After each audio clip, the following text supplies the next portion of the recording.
Well, good afternoon, everyone. Welcome to our latest edition of Lunch and Learn. And today is Dr. Ken Castor, who's going to be speaking on Crazy by Design. Your students are supposed to be that way.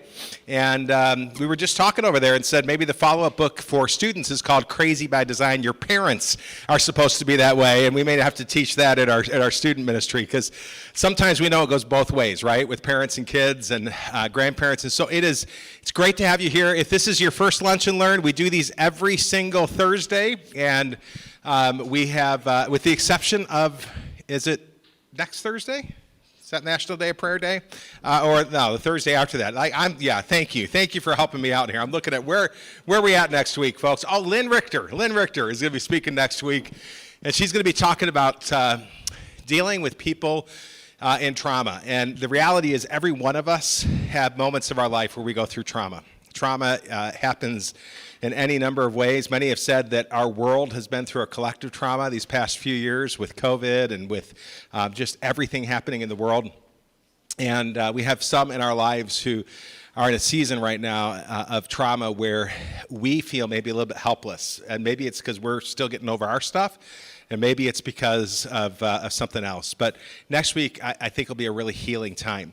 Lynn is talking about bringing a couple of other guests with her. So don't be surprised if you come here next week and it's more of a panel of 2 or 3 experts in the area of trauma. So just kind of FYI, that's going to be happening next week. And then 2 weeks from today, we are going to be taking a break for that Thursday. So I know it says John Odom is speaking that week. We're going to take a break because we're doing the National Day of Prayer here, and we just don't want to compete against that event and have 2 at the same time.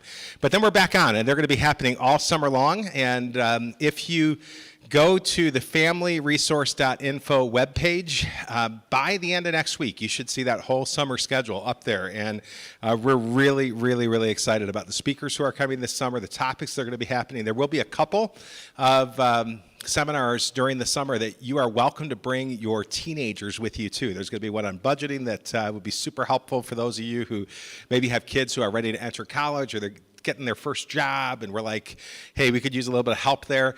And so I want to encourage you to come to that. Pastor Kyle from Wooddale, who used to work for the Gallup organization, is going to be doing a strengths for kids.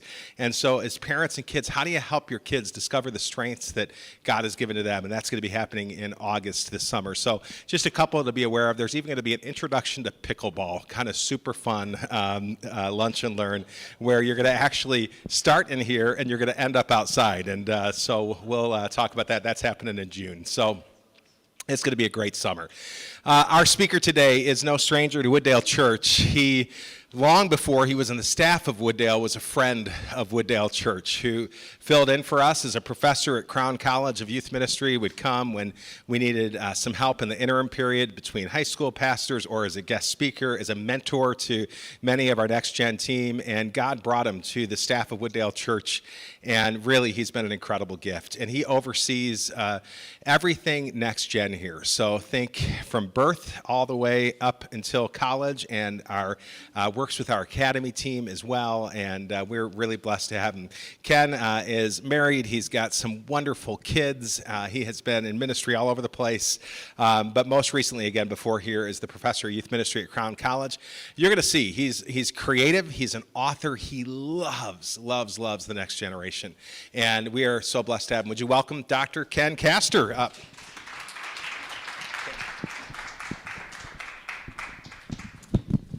All right, thanks, Brian. Okay, good to see you guys. I'm glad you're here today. I want you to do an exercise, though, to start. I want you to turn to the people around you, and I want you to try to remember a time during your preteen or teenage years when you did something a little bit crazy. You look back on yourself at that time and you're a little bit embarrassed or a little bit shocked or a little bit surprised. Now, it could be something crazy bad. It could be something crazy inappropriate. It could be something crazy shocking. It could be something crazy awesome. Something like, you can't believe you actually did that when you were 13 years old and how awesome that was, and you're so proud of yourself. So just look back in your mind. Some of you, this is going to be harder than others, but go all the way back to those years. Like think between the years of 9 to 19, something crazy that you did. Okay? So I'm going to give you a couple of minutes to think through that and share with each other.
Okay, one more minute.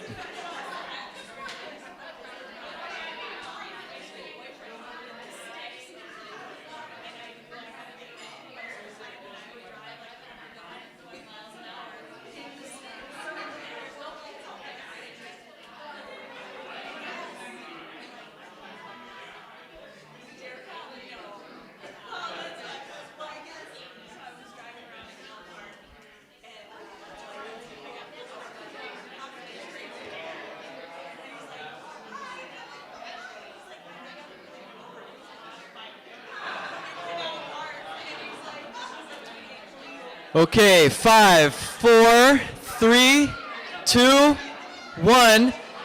All right. I want you to, at your tables or in your groups, I want you to point. I want you all to point at somebody at your table that had the craziest story there. Okay, right? Are you willing to share real quickly? What the okay, shh. Okay, what was the crazy thing that you did back in those years? Okay.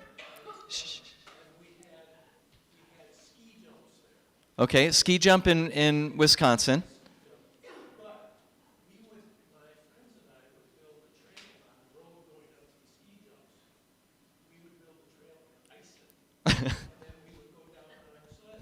You would ice the trail that went up to the ski jump. You hauled water up, and you would ice it. Oh, at night. You would do it at night.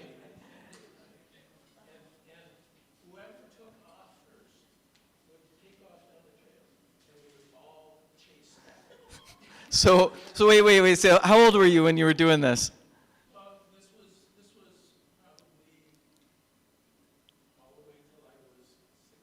Oh, you did it multiple years. So up until like 16, and you would go even at nighttime, you'd go to the top of the hill, the ski jump hill, and you'd ice the trail, sled down it, and the first guy that went, the others all went right after and tried to catch him. Okay. Oh yeah, try to mess them up and make them crash. Right. So they'd veer off and, right. What could go wrong with that? That sounds amazing. That was an Olympic sport back in those days. That's amazing. So a lot of injuries. That was part of the fun though, in some ways. It's so important for us, any of us who have kids in this age, this preteen or teenage time frame, any of us who are working with students in that time frame, it's so important to us. Our first job, in many ways, is to remember what we were like back in those days, what it was like. Because this is the question that a lot of people pose to human beings who are aged 9 to 19. Why did you do that? And it's one of the worst questions we can pose, because they might not know, first of all, and I'm not sure it's a question that helps propel them forward. It's probably a question that makes them distrust you, and it's probably a question that feels like you're pulling the rug out from underneath them and you don't have their back. It's probably a question, so to ask you, why did you guys ice the hill and sled down it in the middle of the night and race each other? That's not the right question to ask. The first question is, how amazing are you guys that you thought of that? Right? That's incredible that you thought of that. How did you think of that? That's a better question. How did you think of doing that? Because there's all kinds of layers to that question. But it's so important for us to understand that young people are going through this incredible upheaval of change. Think back of what you looked like when you were 9 years old, and then think of what you looked like when you were 19 years old. Over that 10-year period, what did you look like at 9? What did you look like at 19? What did you say and talk about and care about at 9? And what did you say and care about and talk about when you were 19? Right? What kind of relationships and friendships did you have when you were 9? What kind of relationships and friendships did you have when you were 19? Just think of the change that happens just in that little 10-year period, right? Think of the things that you cared about at 9 and the things you cared about at 19. So there is an amazing amount of upheaval and transition happening during those years. And so what I want us to do today during this Lunch and Learn is to actually enjoy that. As we look at students in that time period, I actually want us to enjoy the craziness of it. I want us to learn to really appreciate it and love it, and to see that human beings are actually designed in a certain way to go through that process and to actually do some crazy things like icing down a hill and then trying to catch your buddy and veer him off. And that's the sort of thing that teenagers are supposed to do. And I want to unpack that a little bit and enjoy it, okay? So I've got some notes for us today, and we'll see what we get through. But let's see if I can figure out how to work this thing. Am I on? Oh, I got to click that way. Sure, you're on. Let's turn it off and on, maybe. Try that again. Let me go back there and see what's going on. Okay, we might need to click it forward. Hopefully we don't have to refresh the whole thing. If you do a right-click arrow, Brian, that might get it going. Sure. While we're waiting, you should tell us your crazy story. Oh, yeah, thanks for the prompt. My crazy story. Well, I'll tell you, one of the things I thought about, was that me, Brian? That's me, great. I'll tell you a positive before I'll have plenty of negatives that probably come up.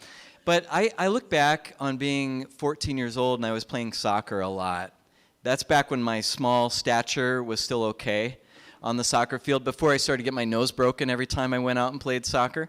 But I could do things with my feet and with my head, and I could move really quickly.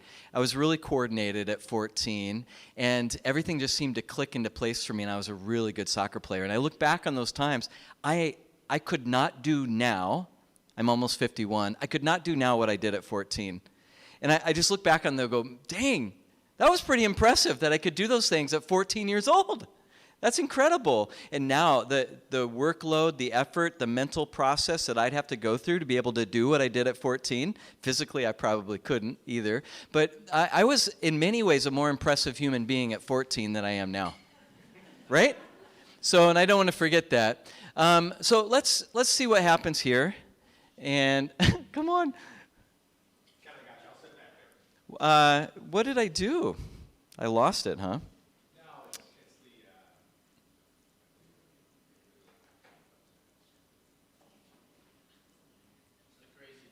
It's crazy.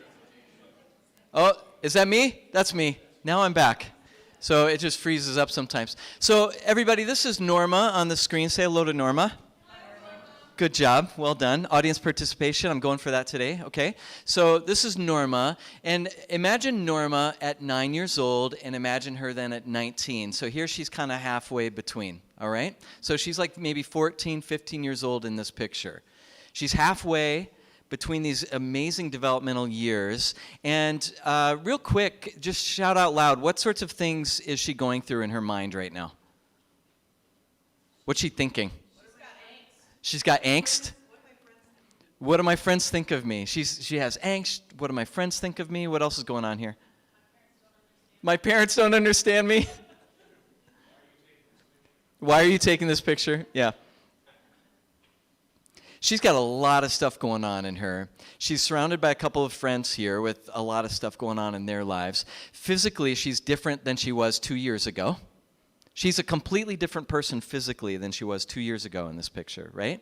And 2 years from now, she's going to be different. She is trying out some new wardrobe, some new clothes. She suddenly cares about what other people think of her and the way she dresses. And now just imagine all the change. When she was 9, all those things weren't that big of a deal. And now that she's 14 or 15, all those things are a huge deal to her. And just think of what Norma is going through. So physically, she has changed so much.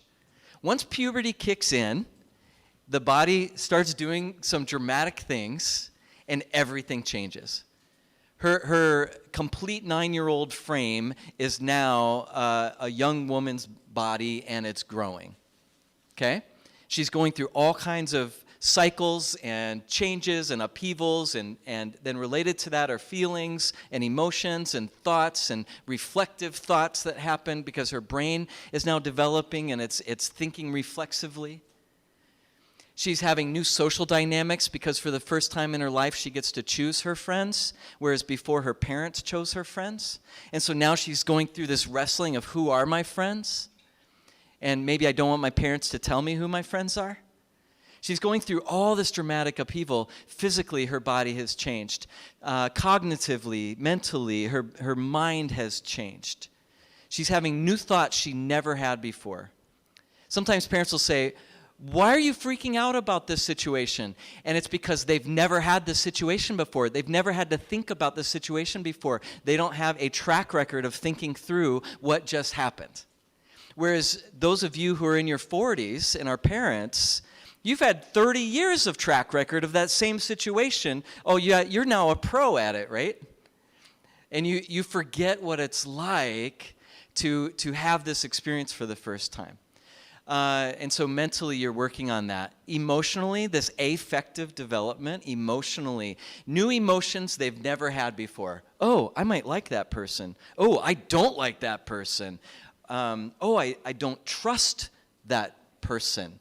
Oh, I'm afraid of this situation. I've got some fear in me I don't understand. And they look in the mirror. I don't like myself. I don't like the way I look. I don't like the things I say. I don't like the sound of my voice. I don't like. Those are all brand new thoughts. Whereas at 9, you have not necessarily had a whole lot of those thoughts. And if they came, they were fairly innocent and not a whole lot of hypotheorizing in your brain about what those thoughts meant. So your emotions are new. And socially, it's a brand new world for you. And you're stuffed into a middle school and you're stuffed into a high school with a whole bunch of other people who are hormonal and going through changes and all kinds of things. And they're growing in all of these areas along with you. It can be a little bit crazy. Do you remember those days now?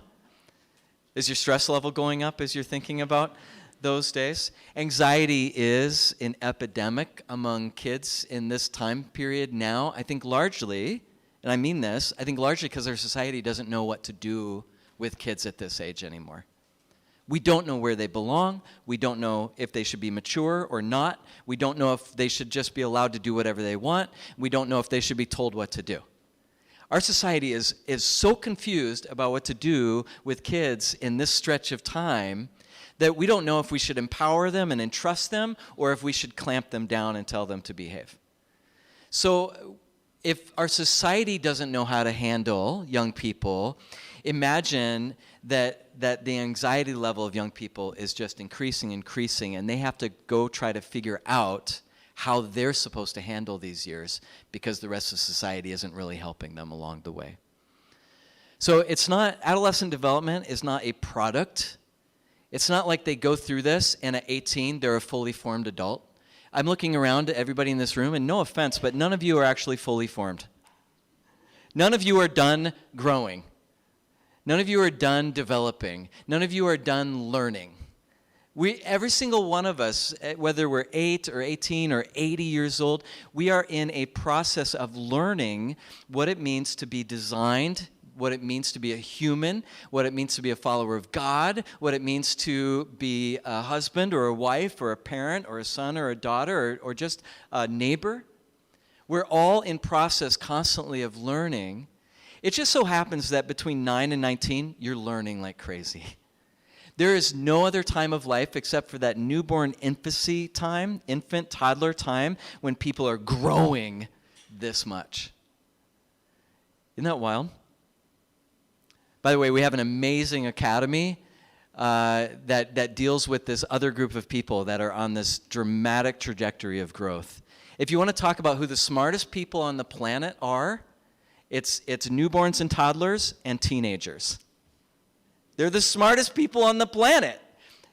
Does anybody want to resist that and question that? Here's why I think this. If you were to measure their brain activity, they're the smartest people on the planet. Their brains are more active than anybody else on this earth.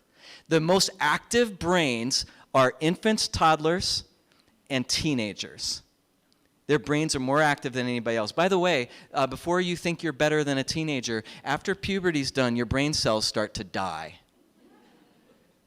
Your brain is up through puberty, is just working, it's growing, it's making neural pathways, it's producing new cells, and then after puberty happens, it starts sloughing them all off, and your brain starts to deteriorate from then on. So, you're welcome for cheering you up on this dreary day. Now, not only are there 4 domains of development, physical, cognitive, affective or emotional, and social, those 4 domains of development, there's also, I see, 4 influencers on the craziness of this life. And the most dramatic influence, if you look at the screen there, oh, there we go. The most dramatic influence are parents. And this can be single parent, double parent, it can be lack of parents, whatever the parental situation is, that's the number 1 influencing factor in the development of a teenager's life. Number 1. The number 2 factor in the development of a teenager's life are peers. And especially if there's a lack of good parenting environment or there's some breakages there, peers become, a student at least tries to make peers even more influential in their life. Third factor, and some of you might say this is the primary factor, but really it doesn't matter what culture you're in. Culture would be the third. It doesn't matter what culture you're in. Throughout history, it's always been parents and peers. You can be in any culture, any time, and who those primary mentoring guardians, parental figures are, they're the most influential aspect of life, followed by those people that you spend time with. So it doesn't matter what culture. Now, culture plays a really important part into some of the nuances of all this development, some of the things that happen, some of the things we talk about today. And we would talk, if you and I were to grab a coffee, which I would love to do, we might talk about some specific issues. Well, 5 years from now, we'll be talking about different issues. But so culture plays like the nuance and the specific influence. And then I see maybe for our consideration here today, one of the most important sets of influencers are people that I like to call coaches. These are people that step in deliberately into the life of a young person, and they say, you know what, I see this in you, I believe in you, I will carry your chaos, and we will enjoy this together. And they deliberately choose to step into the life of your kid or student, and they say, I'm going to help you get through this, and this is going to be awesome. So here at Wooddale, we've got an amazing crew of staff who just love stepping into the lives of young people. And we've got an amazing crew of volunteers who love stepping into the lives of young people. Some of you serve in those roles, and some of you are coaches, maybe on a local soccer team. Some of you are teachers. Some of you are amazing neighbors who actually care for the teenager who lives next to you, and you support them, encourage them. Some of you are grandparents. So whatever kind of extraneous role you play in the life of a young person, if you deliberately choose to step into their life and believe in them and encourage them and support them, you're one of these coaches. These are the people that can change the trajectory of a kid's life. Maybe they're going in one direction because of these other three influences, and you might step in and you might be the one who helps them change course in a really good direction, or reaffirm the course that they're on if it's already good. Okay, just for the price of admission today, free, this slide was worth it, I hope.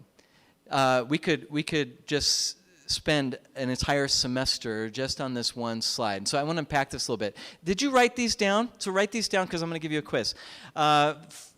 Physical, cognitive, emotional, social. Those are the domains of development. Did you write those down?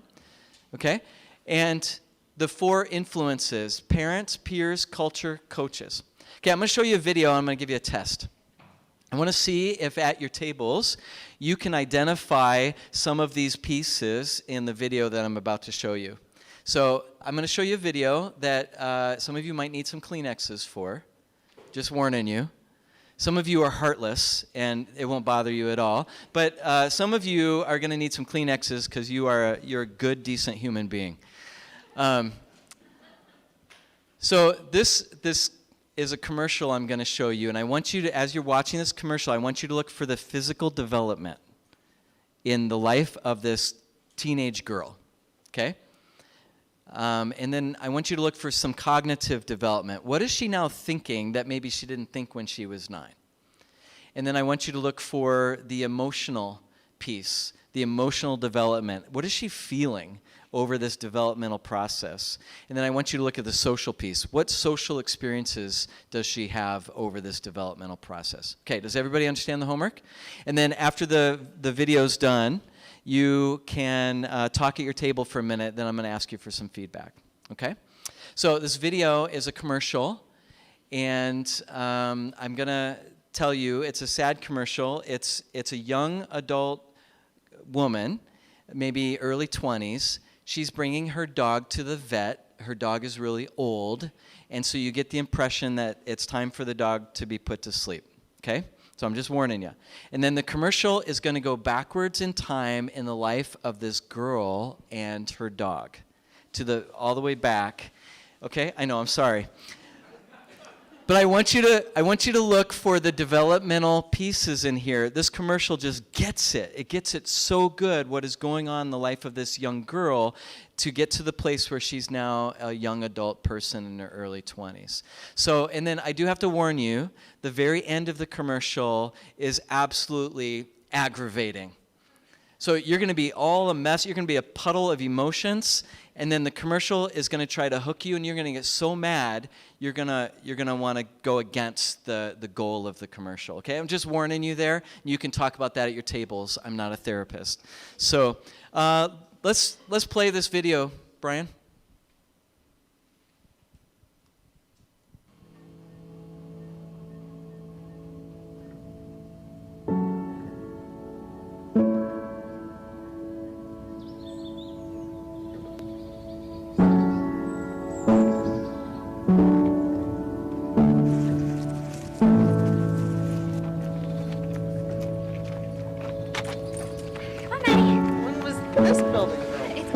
Big windows and lots of light. So we're going back in time. I don't understand. Did I do something wrong? Are you breaking up with me?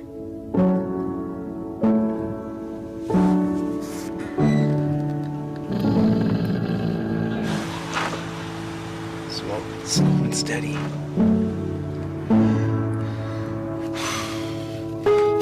Trans, the official sudden vanticles.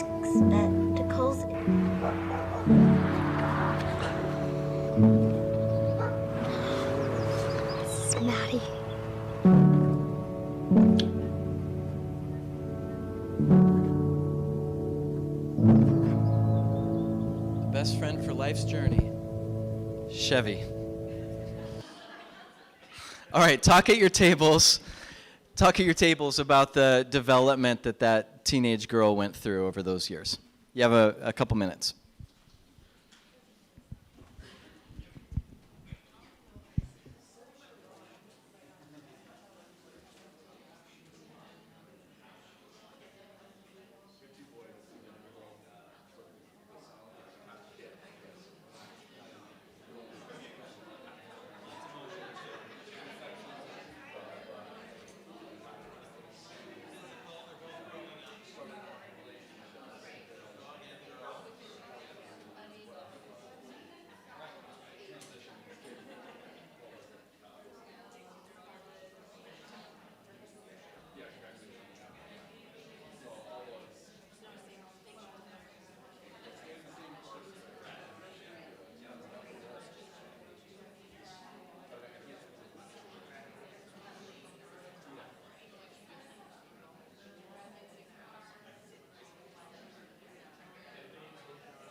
Okay, 1 minute.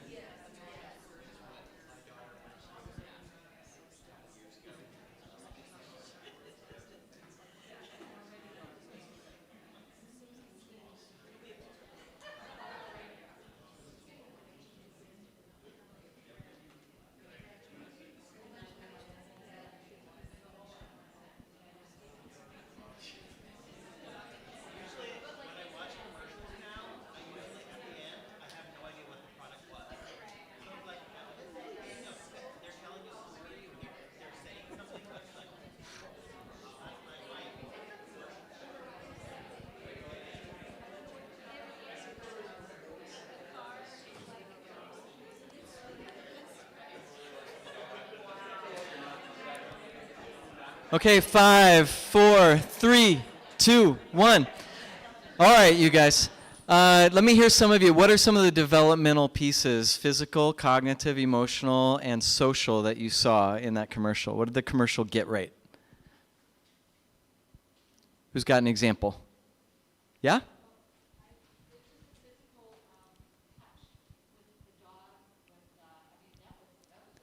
That's an interesting insight. So there's this need for physical touch, and so the dog was a great source of stability for her physically and emotionally and all of that throughout all those years. The dog was a source of stability in that. That's really good.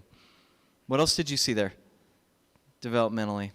Socially, just the relationship with her parents, from kind of her parents providing everything till at the end, moving to her own apartment. Oh, it's so good. So the development of independence in some ways. So when she was younger, parents provided everything, and when she was older, she was moving into her own apartment. Almost like her mom was now worried and dependent, and the daughter's going, "It's okay, it's okay." That's good. What a change in that person's life. Yeah. What else did you see?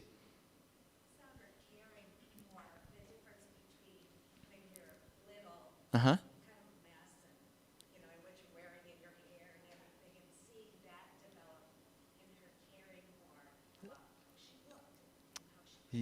Yeah, it's like she became more aware of how she was presented to the world around her, and she cared about that as she grew. Very good. So that's a physical and a cognitive and an emotional and a social piece all wrapped up into one. Give me a couple more. Developmentally, what else did you see there? Well, socially, what social change experiences did she have in there? A relationship with a stupid boy. Don't you love that dog? Oh my goodness, that's why I have 2 dogs. Ain't nobody messing with my daughter at all. So, so she has that, but then she has that experience. What other social experience did she have? Maybe with that same stupid boy. Breakup. So imagine all the feelings. Do you guys remember these feelings? Imagine all those feelings. And they're all happening, and she didn't have those feelings back when she was 9. But she had to go through all those feelings, so much upheaval and change. Let's unpack some more of this developmental stuff. Let's see if I can move it. Oh, I can. Sorry, I'm going to skip through some other commercials. There's some good ones. If we get back to it, we'll have time. Will you guys yell out real loud? Think of one word that describes your early teen or your teenage experience. Just shout out a word. Chaos? Awkward? Fun? Confusion. Busy. Insecure. Independent. Give me a couple more. Frustrating. Tough. Great? Afraid. Okay. Would anybody say great? There were parts of it, maybe, that were, right? Yeah? Okay. Angst. Yeah. So here's just some other samples that I've heard over time. Stressed, immature, confused, impossible, annoying, fun, potential.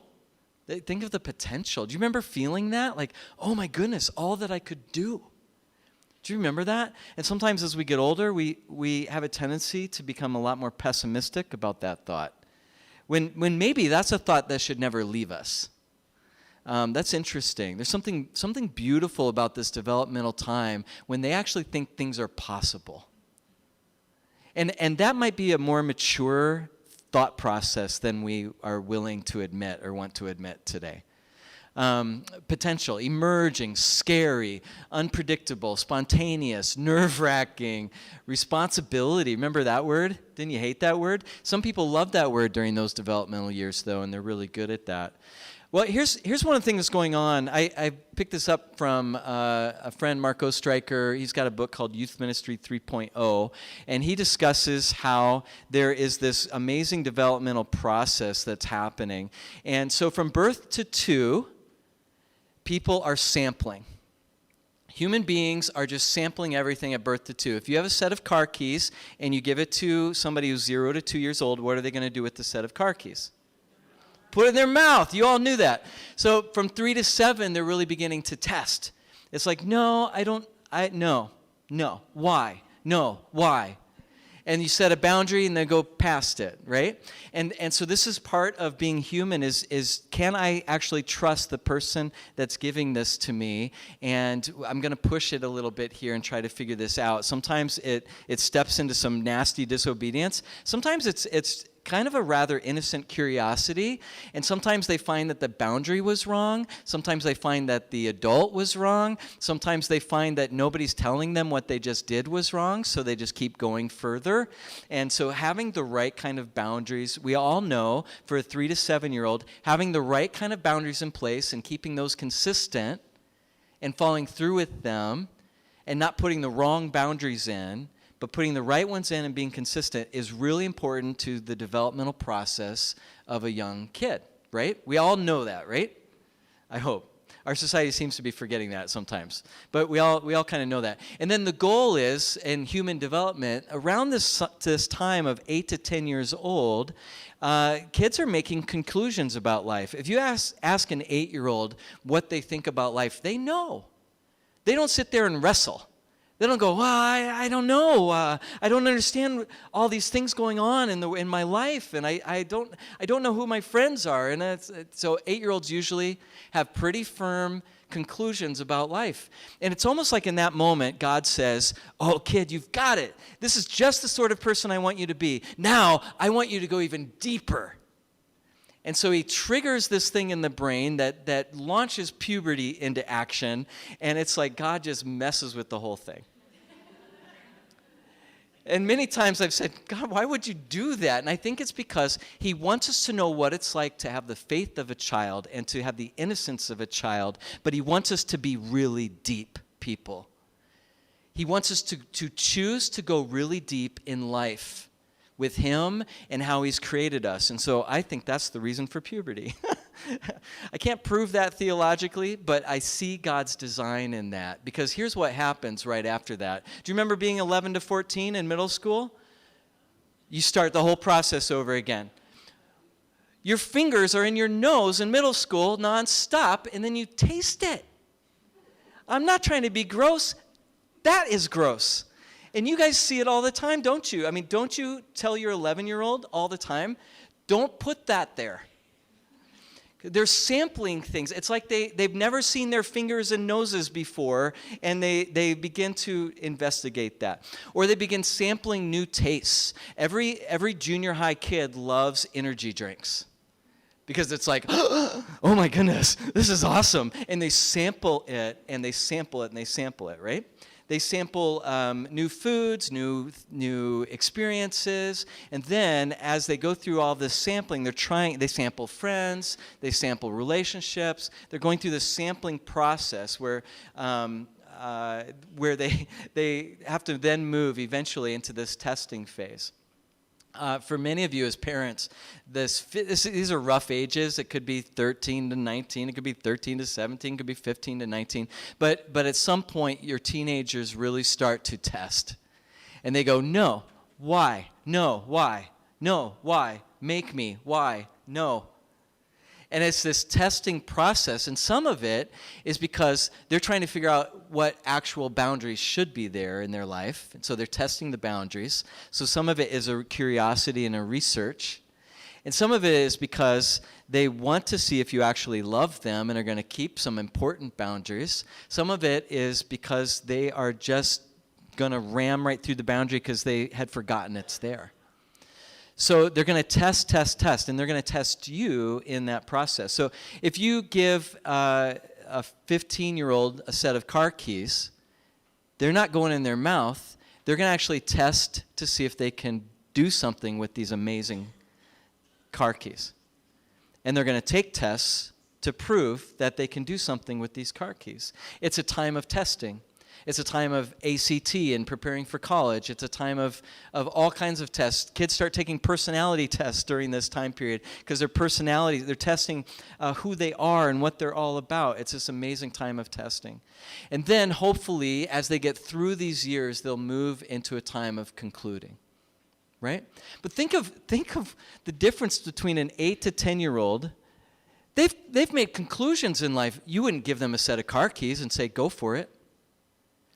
But somewhere along the way, you become brave enough that you're actually willing to give them a set of car keys. Derek, can you imagine doing this with your kids yet?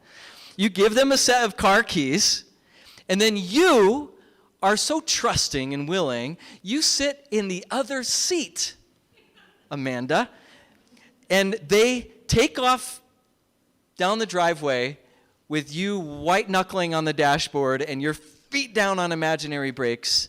And because why do you do that? Why are you that crazy when you're worried about how crazy they are? It's because you know that they have to go through that process. You know that developmentally they have to go through that. It's just part of the nature of what they do. So, and this isn't the first time in history that people have had to try to figure out what to do with teenagers. For all of history, everybody's been concerned about how crazy they are. So forgive me for some of the quotes I'm going to put up here, but I just want to show you this is not a new phenomenon.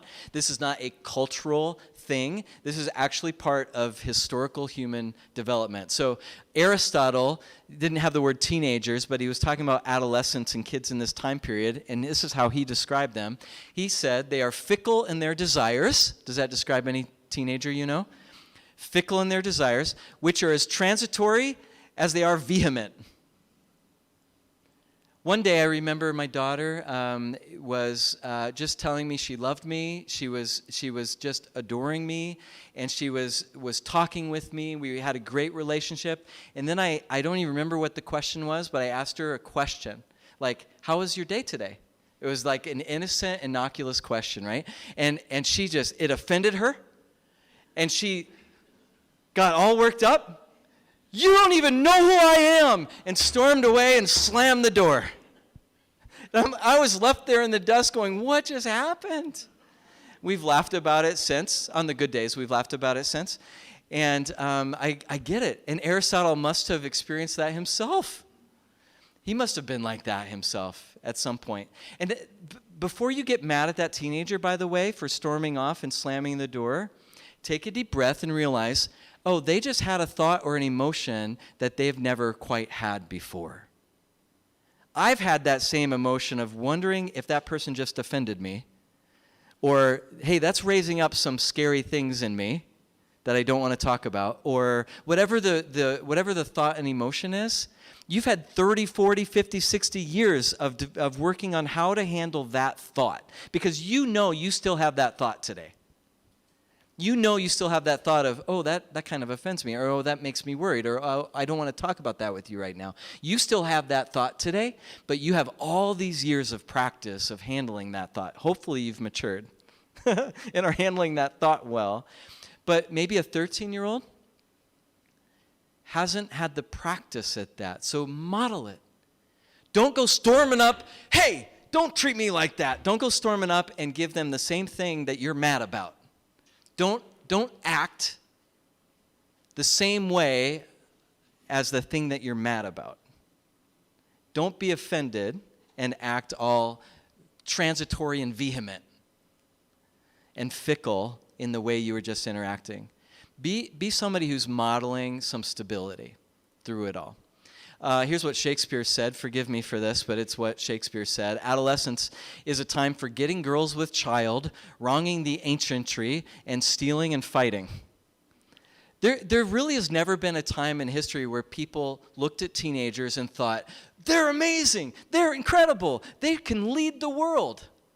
In fact, in the Bible, there's this amazing moment where Samuel, the prophet, is supposed to anoint a new king, and he goes to a family, Jesse. Family's got a plethora of boys in his family, of sons, and a couple of them are of age. They're like fighting men, and they're 18 or 19 years old or 20, and they're ready to lead. They're strapping and they're excellent. And Samuel goes, surely one of these guys is the next king. And God just keeps going, no, no, no, and gets down to the last son, the 8th son, David, who I think at the time was maybe 11. And Samuel's like, seriously? That's my paraphrase of 2 Samuel, of 1 Samuel, and that's my paraphrase of it. And 2 Samuel, 1 Samuel? Thank you. Yes. And chapter 15 and 16 and 17 and that whole stretch. And God's like, I don't look at the outer appearance. Man looks at the outer appearance, but I look at the heart. And really, people have always struggled to look at what's going on inside of this human being. They are not a teenager. They're going through teenage years. They're a human being that God has designed and has already been through some dramatic phases in life, and they've got a lot more phases to go through. At some point, they're going to have to go through middle age. It's horrible. Midlife crisis. That poor teenage kid is going to have to, at some point, go through a midlife crisis. At some point, they're going to have to go through all these other experiences. So set the stage for them now. Treat them with this intense respect that they deserve, because they're human beings. And you get to be the person who's privileged to be with them right now. So I see this development, this domain development, physical, cognitive, emotional, social. I see this as polysided. It's all happening at once. Think about this. So the way a person is developing physically impacts what they're thinking cognitively. It impacts what they're feeling emotionally. It impacts who they're hanging out with socially. The social environment that a young person's with impacts what they eat and how much they sleep, and so that impacts their physical development. Their social world impacts their emotional development. It's all polysided, it's all interwebbed, it's all interwoven. Interestingly, a little side thought, like a 13-year-old is supposed to get physically like 9 to 10 hours of sleep every single night. Our culture doesn't support that at all. But physically, emotionally, cognitively, socially, a 13-year-old should be getting 9 hours of sleep every night. And when they only get 5, that's why we have what we have in our world today. It's that sort of simple stuff. It's so simple. It's if we could just realize that all of this is interconnected. If a kid doesn't go to sleep until 1 because they're on their devices or they're up late or they're whatever it is, they're doing social media, whatever it is, they're up late and they're doing all these things that are impacting their emotions and their brain development and all these things. And then if they're getting up at 6 and they're rushing around all day long, boom, boom, boom, if they're eating all kinds of fast foods and not sitting down for meals, if they're not Sabbathing during the day, if they're not resting, if they're not being active in healthy ways, if they're not interacting with people who support them and uplift them with the right questions and the right, hey, I believe in you sort of attitude, all of those things impact the development of a human being during these years. And this isn't a surprise to us, but we have social scientists and biological scientists who have been investigating this for years. One that I really respect wrote a book called The Primal Teen, and it's an evolutionary atheist book, so I'm just letting you know that. Because I was curious, as a Christian, as a pastor, do others outside of my world, do others kind of view some of these same developmental pieces? So in this book, the writer says that teenagers are going through this polysided development. They have moments of mayhem mingled with growing precision and passion. Think about how positive that is. Yes, it's moments of mayhem, but it's mingled with growing precision and passion. This person is becoming who they're supposed to become, and they're becoming more precise, and I thought, that's really cool. I really like that. She also wrote that and this is interesting to me, she wrote, as it turns out, teenagers may indeed be a bit crazy. And this is wild to me what she just writes here. But they are crazy according to a primal blueprint. They're crazy by design. And when I read this, I was like, yes, that is so true. And I've sent the author an email on multiple occasions asking if I could grab coffee sometime. Because I want to talk about that very thing. Because in the Bible, Psalm 139 already points that out. It already points that out. Psalm 139 talks about the development of a person from the womb onward. And we think that Psalm 139, written by David, could have been written during his teenage years. And in that, he talks about, Lord, you wove me together in my mother's womb. How wonderful are your thoughts for me, O Lord. Even if I try to flee from you, doesn't that sound like a teenager? I can't get away from your spirit. Even if I go to the darkest depths, you're there for me. That's what youth ministry is all about. Even when teenagers go into the darkest depths of life, it's like that's when youth volunteers and youth pastors and parents, that's when they jump right in and they're willing to wade into those darkest depths with teenagers, because that's where teenagers go.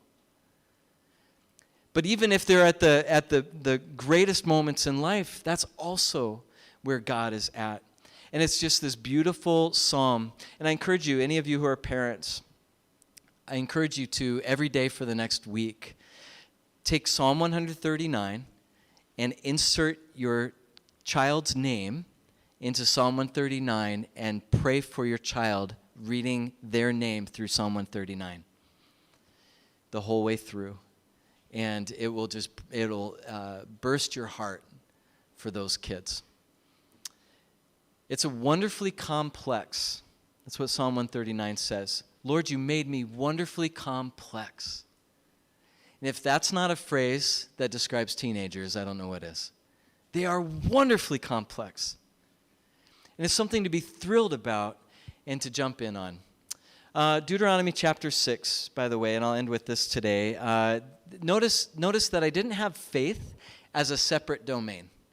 I don't think human development is a compartmentalized physical development, a compartmentalized emotional development, cognitive development, social development, and faith development as being like a fifth piece. Sometimes faith is described as a siloed fifth piece. I see faith as all of these things. God made us by design to be wonderfully complex human beings who go through this wonderfully complex period of life, which is scary and frightening and awesome. And it's part of God's plan. When God set Israel into motion, he told them, the number one thing I want you to do is love the Lord your God with all your heart, with all your soul, with all your strength. This is Deuteronomy chapter 6. That's like number one command. Jesus repeats that later on. Number one command. And notice, it's not just loving God with what you're thinking. It's loving God with all of your heart, all of your emotion there. It's loving God with all of your soul, your identity. Your identity is to love God all out. Like your identity is wrapped up more in God than it is in you. That's the way we should look at it, right?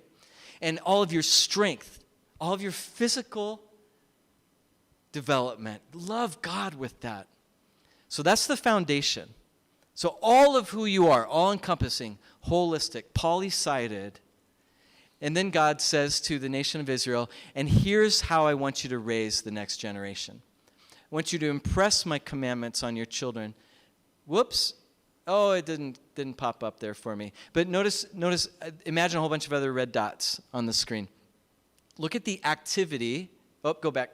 Look at the activity on this. Impress. So kind of leave an impression. Model it and leave an impression on them that